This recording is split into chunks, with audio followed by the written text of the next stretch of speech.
Hey folks, John Cordisco here. Another game from round 5 of the U.S. Chess Championship 2016. What an extraordinary game. Absolutely extraordinary. Amazing game. Jeffrey Xiong. Young. I think he's like 15. 26-18 rated against the old veteran five-time U.S. champion Kamsky. Was a world-class player for a very long time. Got retired, came back a little bit. He's still a great player. Now, I want you... I think, except for towards the end, that one of these players, I'm not going to say who it is yet, should have got a brilliancy prize. Let's get to it. Xiong is white. Kamsky is black. It's going to be Elkin's defense, believe it or not. You don't see that much at this level. And, of course, this is all theory. I don't know a thing about Elkin's defense. Bishop e3. We'll just go through the... This is all theory. Okay, according to the computer, that's the last book move, is b3. Let's take a look here. I've seen Elkin's defense a few times. It's pretty much typical stuff. Pluses and minuses on both sides. I don't like the fact that white's not castled yet, and none of his kingside pieces have been developed. Black, on the other hand, is castled, but none of his queenside pieces are developed. Bishop d5, just to pick up some space here. I mean, load of squares that white is. But that's typical in Elkin's defense. e5, pawn takes in passant, a bishop takes. Finally, the knight goes to e2 from the g square. How's he gonna develop the light squared bishop to castle? We're gonna have to see. d5. He opens it up right away. Right away. Now, this we're gonna see it starts getting very, very interesting. c5 by white. Now, the knight on b6 is in pre, correct? And the number one move on the computer is knight to c6. And that's what Kamsky does.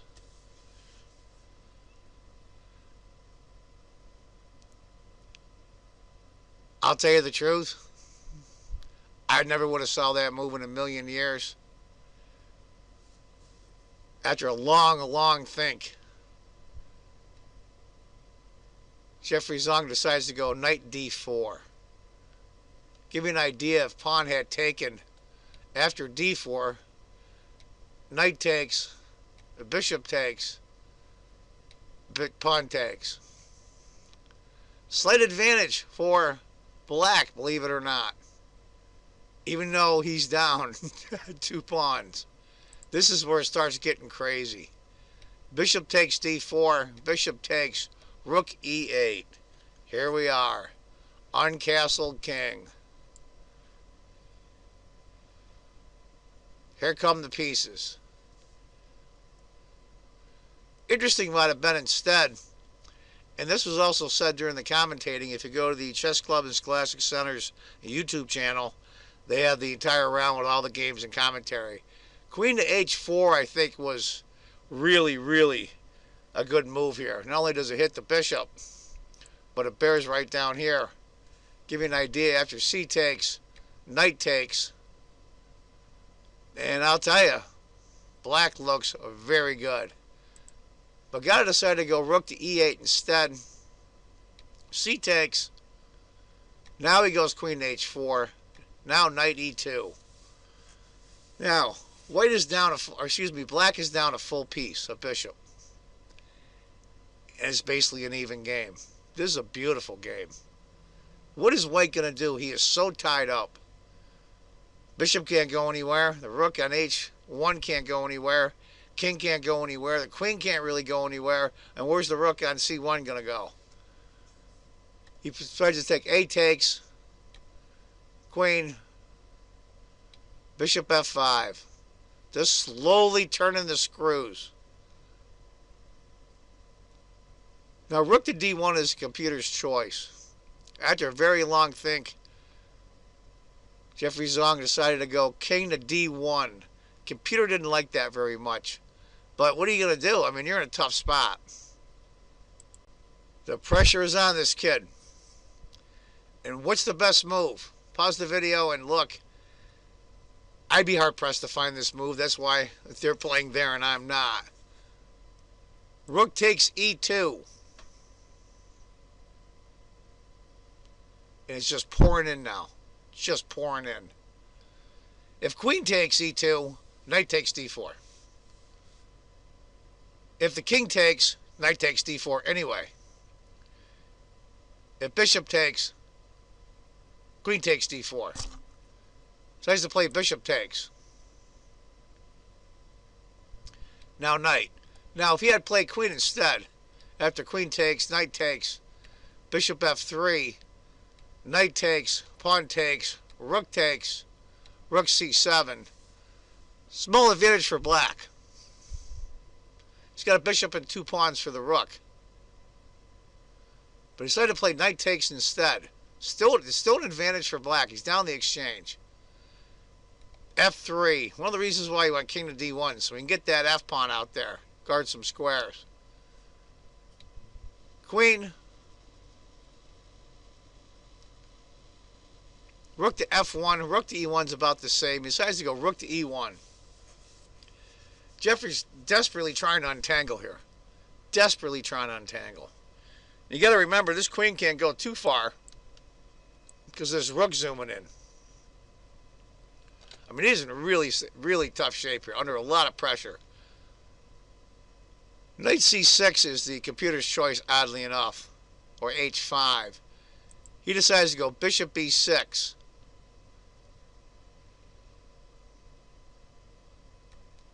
Rook comes up, knight c6.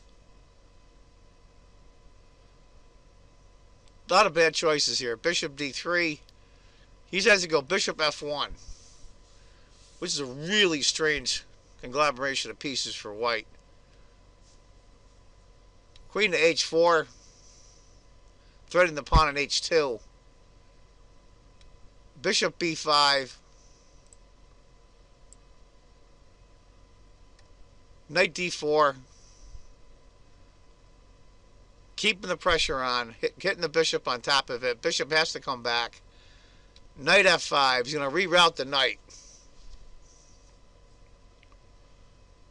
I think the ideas are something like queen takes. Knight comes here. Maybe get something going. Maybe bring the rook over somewhere. Or if the queen moves. There's a lot of things black can do here. Rook d3. d4.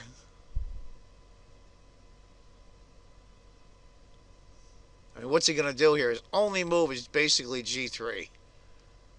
Forcing the queen to move. King to e2. Bishop goes to d7. Just getting out of the way for the rook. a4. Now he goes b5. Hoping, of course, you take. Bishop takes. Winning the exchange. And plus your rook now has an open file. a5. What else can he do? Bishop c6. Now the king goes over to f2. And basically, black's down the exchange, but is dead even in score.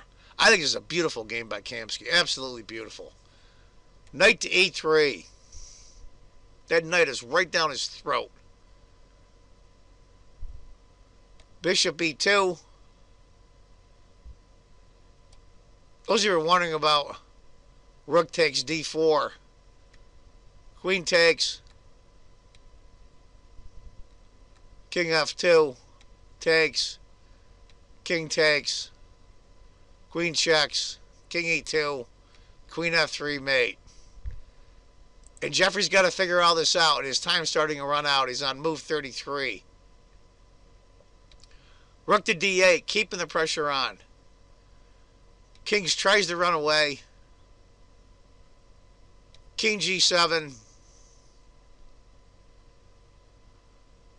Bishop to D1. What can he do? Computer likes rook to D7. G5, H5. Just waiting moves, basically.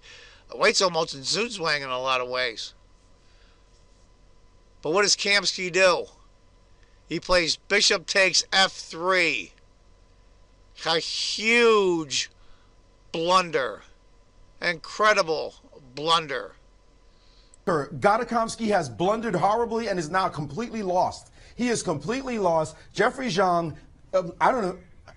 And look at that. Look at Kamsky. He is devastated seeing that he has made a serious error walking into a line where he is now losing and he knows it. And Jeffrey is cool as a cucumber, just has to find the move, but Gata sees that he is dead. And it's a simple move at that. Look at him shaking his head. Unbelievable, incredulous at his mistake, now changing colors even. An amazing turn of events, the pain of the former U.S. champion, four-time champ. He's going down against a youngster, and it's going to be easy. It's nothing difficult. Look at him now. Amazing situation. The youngster just showed his tenacity in defense. Gata can't even look at the board, guys. I don't like this, though. I feel like he's got to use a poker face. You never know. It's too easy. The next move is it's too easy. There are no threats. There's no chance. He's just dead. No, I mean, he's now for sure. He's busted on the board. When he makes that face, that's 100% sure. But like with 2 minutes on Jeffrey Xiong's clock, I think you just got to pretend that you don't blunder. You never know. If there's that 1% chance, you throw it away by showing your emotion. But you know, because people are always asking me from poker, like, oh, is there any kind of like psychology or poker face need in chess? And the answer is almost never. But this would be the one case. Do you want to break down the blunder for us? I will have to say there'll be a short interview with both of the players at the end. A huge blunder. Now bishop takes. Queen takes. Rook takes. Pawn takes. Queen goes to b2 check. The intermezzo move. And that's where Kamsky, world-class player, many year veteran, resigns. And what's Black going to do here? Can't do anything. That rook's going to go. Unbelievable, unbelievable, unbelievable. A wild game. Borderline brilliancy on Kamsky's part. It just goes to show, even us amateur players and even us beginners, we blunder, we make mistakes, and Kamsky played a beautiful game. It probably would have went down as a brilliancy prize if they had won this tournament, even if they drew. Sacrifice a piece like that for that attack. It's just amazing stuff. And he miscued at the end. You just let your guard down for 1 second. And so, there it is. Like I've always said in the past, chess, it's the greatest game in the world. It always will be for me. But it's also the cruelest game. Chess is a cruel game. And thus, us guys that play it, we love to torture ourselves, but the victories are sweeter too. It's better to play and compete than not compete at all. And that's why chess players are usually incredibly competitive. Well, there it is. Look for the interviews at the end of this video with Kamsky and Jeffrey Xiong. American chess's futures look awful bright. There's a lot of young people, especially in the ladies. So I'd say 10 years from now, U.S. chess has got a great future. And as I always say, folks, if you think chess is just a game, you're not playing it right. Take care, folks. Bye-bye. Him set up right now, and yes, we were with four-time champion five-time champion Kamsky. Gata, today you played a conception that was absolutely beautiful. We loved the idea, the way you sacrificed the piece, but then this blunder at the end. We saw the emotion on your face. What went wrong? What did you miss? Everything. I missed everything. Well, I was frustrated that, you know, at some point I thought I was close to winning. The initiative was really strong, but then I just couldn't find the moves, and then I repressed, and that's what happened. Now, the Indians are saying that he defended tough, too, but you had a slight edge. You were right not to be able to find the moves because he seemed to be defending well. Were you surprised at how much resistance he was putting up? Well, I played him several times before, so it was all draws, and it was very tough, and I knew that, this guy was, getting up there. I mean, he's really young, and he's already playing like that. And if you see his games in this tournament, it's like all 4 draws before that, all very tough. So, it's no surprise that he defended really well. But I was just so disappointed that I blundered at the end. I mean, it was probably a draw if I just leave my knight there on e3 because it's very strong and he can get to my pawn on d4. So just stay in one place. White cannot improve, so it's a draw. But I just wasn't satisfied with the draw and I overpressed and I blundered. So story we all go through at some point. This take it on f3, did you think it was winning? You just missed this? Well, I missed everything. Rook d4 also Rook wins. D4 also wins. Yeah, but rook e3, and then I missed queen b2, and then, it's like, okay, getting too old for this. Well, we hope not. You're going into a rest day. Your final thoughts on that? I will have rest day. Yes, you do. Oh, that's great. Okay. Something to look forward to. Well, because the tournaments that I play, in the open tournaments, we don't have rest day. Sometimes we have 2 rounds a day, but the rest day, no. So this is nice. Okay. Okay, well, we appreciate your good spirits and the sportsmanship after this loss. Great. All right, thank you. All right, back to you guys. Gada, I don't want you to escape because really, Gada, I thought that you were on the verge of making an absolute brilliancy, a fantastic conception by you way back here when, first of all, this was a really sweet move, knight c6, followed by bishop d4. This is a remarkable conception of sacrificing a piece, getting a bind where Jeffrey was virtually paralyzed. How did that come into your mind? What thoughts drew you to this remarkable conception? It really was something. Instead of rook e8, queen h4 was also very interesting. I mean, taking queen h4 instead of rook e8, without giving up the piece, because I basically get the same thing, but with the knight on b6 alive, because white is paralyzed. He has to play something like knight e2 here. Yes. And black is just better, I believe.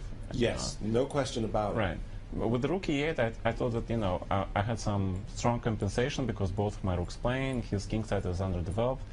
But, I figured I had compensation here, but I just wasn't sure if it was enough. But at least, it was a fun game. I tried to play fighting chess here because, I needed to try to play for a win because it's, the tournament is halfway down and I was at negative score. So, I had to take some risks. So that's what's going on. But, he defended really well. I like his king d1 and rook e1 and rook c3, and then his king goes back to f2, which is like, which is incredible because first he plays king d1 here, and then later on the game he goes back to e2 and f2, and followed by g3. So that was, So instead of knight f5, of course, I can repeat the position with knight c6. I mean, again, it's a draw. There's so many ways for black to make a draw here, but. And here he played king e2, which is incredible. I mean, look at this position. White is so passive, but there is no way for me to get in. So, okay. So, kudos to the youngster for finding great defense. Great defense. All right. Thanks for sharing your thoughts. Jeffrey Xiong defending like a cornered beast and coming out the victor. Jeffrey, how does it feel to defeat Gada Kamsky today? Feels incredible because you're talking about a guy who has been competing at the highest level before I was even born. So, and also today I felt he became very motivated because I thought he was playing a brilliancy basically, and I'm actually surprised that it was pretty much never losing for me. Yeah, it was really close throughout. He gave up a piece. When you saw him sacrifice this piece, what were you thinking at the board? I was pretty much unhappy because I thought it was close to busted already, especially because I felt that earlier what I did was very suspect.